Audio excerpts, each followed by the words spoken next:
Welcome into the ESPN FC studio. I'm Dan Thomas, joined by Ali Moreno, Steve McManaman. We welcome Brian McBride to the show for the first time this World Cup. Where have you been, Brian? I've been making all the correct picks. Well, yeah. No, this is the lineup then for the knockout stages. Today, of course, a rest day, but looking ahead to it, it should be a fascinating round of 16, and it starts with a bang, doesn't it? Uruguay against Portugal, the late game on Saturday, but it all starts with France against Argentina. The front page of L'Equipe sums it up quite nicely. In Spanish, they go with no pasará. In French, meanwhile, at the bottom, they translate it into il ne passera. Oh, yes, ladies and gentlemen. Hello. Which I believe means he won't pass. Yeah, he won't go through. Thou shalt not pass. No, and I'm sure that that's the approach with Lionel Messi, and I'm sure that we'll see a lot of N'Golo Kante hovering around Lionel Messi as well. I think for Argentina is how do you maximize Lionel Messi, and that's the challenge for Jorge Sampaoli and for that squad. He's going to help you when he's in an advanced position. Right. He's getting the balls from center backs and trying to play make and then passing the ball to himself and cross it to himself so that he can finish. That is not going to work. So Lionel Messi has to find a way to get himself between the lines in the attacking half and forcing France to defend not only Lionel Messi but the other guys on the outside. Let's take a look, shall we? As you mentioned it, the rumoured lineup. And there are suggestions. Of course, we saw Higuain start, didn't we, in that game against Nigeria. But Messi would take his place, giving him that kind of false front nine role. Do you like that, Mac? Or is that a good place to play in? Yeah, I don't mind him playing there, as long as I agree with Ali, as long as he doesn't drop too deep. He's better further forward. I know sometimes he might get isolated or he might be starved of the ball at times, but he has to play it in a more advanced position. If he's got people like Di Maria and Pavon running past him to create that little bit of space, fine, all fine. But don't drop too deep. Don't drop behind your centre midfielders. I get the fact that he wants to do too much in his team because he's by far the best player, but he just needs to be a little bit more patient. Would you have that 11, Ryan? Would you put him up top on his own? You know, with the way this Argentinian team has been playing, I think you got to try something different. The fact you also have Banega, who actually sometimes gets in the same space that Messi does, but Banega's ability to find a pass and create things is exceptional. So I can see why they might try and do something like that. Still question marks for me in the way they defend. And you've got two center backs that will charge into the midfield and follow everything in. And that just sets up some big problems for me. If you think about Griezmann running in that space and Mbappe running in behind. Yeah, I'm the same. It's going to be a tough And I don't game. think they're quick enough, Banega. I don't think, watching him this year, I don't think he's quick enough or mobile enough to counteract the French forward line or the French midfielders. They have to do something different to Argentina, in my opinion, to beat this France team. I know France haven't been as impressive, but they've got players who we know very well and who can be impressive on their day. And I just think that Argentina have to come up with a different plan of what they've shown already. Is it an argument to say, right, you've got Higuain, fantastic striker, Kun Agüero, of course, superb.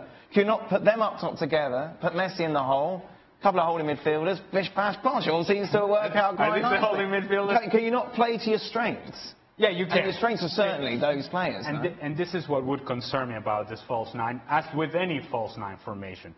False nine, by definition, means that you do not have a number 9. Sure. And so, therefore, if Lionel Messi gets that freedom to go wherever he wants to go, once he gets himself in a wider position or he drops deeper, then who's running into the box? Who is then the presence if a ball is played to? If Lionel Messi is playing the ball through, who is he playing that through ball to? There is no target player. There is no presence in the box. The crosses are going to come in, and who's going to win? Who's going to win the challenges? Well, there's nobody to challenge. And even the guys coming from behind are not natural offensive players. Banega's not a natural offensive player. So I like that he's a guy that likes to find that pass, but he's not a guy that is going to be a presence in the box. And so it just feels like, okay, we are addressing one problem in that we give Lionel Messi the freedom to receive the ball in advanced positions, but then we're creating another problem, that we have a lack of options in the attacking half, in particularly inside the 18-yard box. I would personally go with another forward, I must admit. I would go with another forward. Would you go with Kun? Yeah, I'd definitely go with one of them. Because I don't think they need that forward across with Mascherano there making it a 5 and Leo up front. I'd certainly go more offensive than that picture showed. If you look at all of the 8 matches, there's a big argument to say that this is the biggest one when you take a look at the quality, the history of these teams. Global superstars. Then what sort of match were we expecting? You know, is it going to be entertaining? Possibly not. Possibly not. What makes you say that? Only because we always expect the Pogbas to come to the show, the Griezmanns to excel, the Mbappés to be brilliant, and of course, we're not even speaking about the Argentinian side. And sometimes they just cancel each other out. We know Kante will try and do a job on Messi. We know Otamendi will try and close out Mbappe, or whatever the case may be. So sometimes they are a bit of a damp squib, really, aren't they, when we expect so much of them. I mean, I hope I'm incredibly wrong. I hope I'm so far wrong and it's the most amazing game. Because I want to see these superstars show the world how good they are. I think Mbappe is a genius and is going to be, you know, the next big superstar. But I want to see it on the pitch at the highest level. Let's bring in Gab Marcotti, shall we, from Moscow. Gab, what do you think? First off, same question I asked Maka. It should be entertaining, shouldn't it?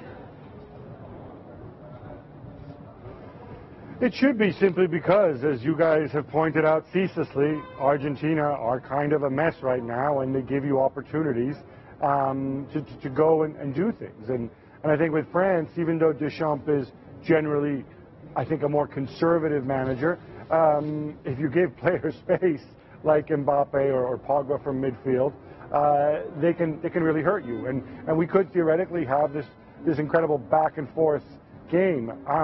I just want to add on the false nine prime. This is completely grotesque that we're in this situation.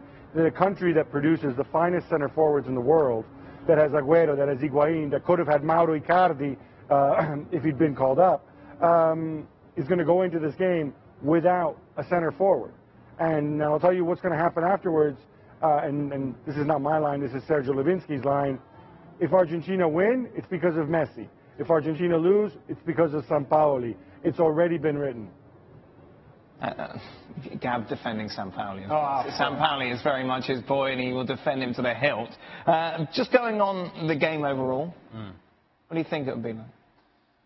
First of all, I think there is a dramatic appeal to the game that we all, it's human nature to turn around and see the car crash. Right. To turn around and see the desperation. And this is what Argentina have been in this tournament. So the idea of a team that came into the tournament as one of the favorites, just having the struggles that they've had, and the drama surrounding Lionel Messi and this team provides a backdrop to the game. So much so that you almost forget about the team that they're playing against. And in France, they have a very, very talented squad. But it's a talented squad that plays in second gear half of the time. You don't really see the best of France. We're still waiting to see the best of France. Not only in this tournament, we go back to the Euros. Did we ever see the best of France? And are we ever going to see it? Sure. We're still waiting for the best of Paul Pogba. Yeah. With France and with Manchester United, and so, well, this is when Paul Pogba takes a leadership role. This is when he takes this game to a different level. We don't know that. Antoine Griezmann, we don't know. We expect them to be elite, but do they perform at that level? I don't think they do. So overall, there's a high expectation to what the game can be.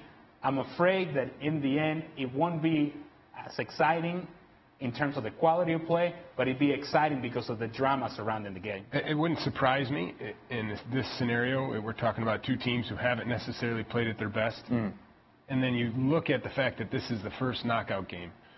And you have to figure that in a knockout game, certainly in the past it's been that way, there's a feeling out period, and there's a tentativeness to going forward. And with these teams not necessarily firing on all cylinders, you add in the fact that they don't want to give up an early goal. We might not see something pretty for a while. But I have a feeling that we're going to get at least a really good, exciting second half. You would suggest with that team, if Argentina do play that team, that is very much safety first, isn't it? Let's not give anything away. So automatically, they're going to be a lot deeper and a lot more defensive-minded than as spectators we would want them to be. You know, if they played with two up front and Di Maria and Pavard, we'd be like, wow, they're going for it. You know, this is going to be expansive football. But looking at that and the way we know Messi will play and he'll drop and he'll want to pick up the ball, it'll be actually quite cagey, I think, initially. Let's take a look at what the bookies say about this.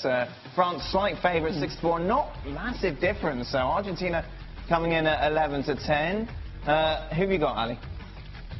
My heart My soul is with South America. I'm going with Argentina, and I go back to the storyline, the drama surrounding this team. Yeah. That somehow we're going to come into the studio and we're going to talk about this game, and we won't know how Argentina won it, but they won it in the end.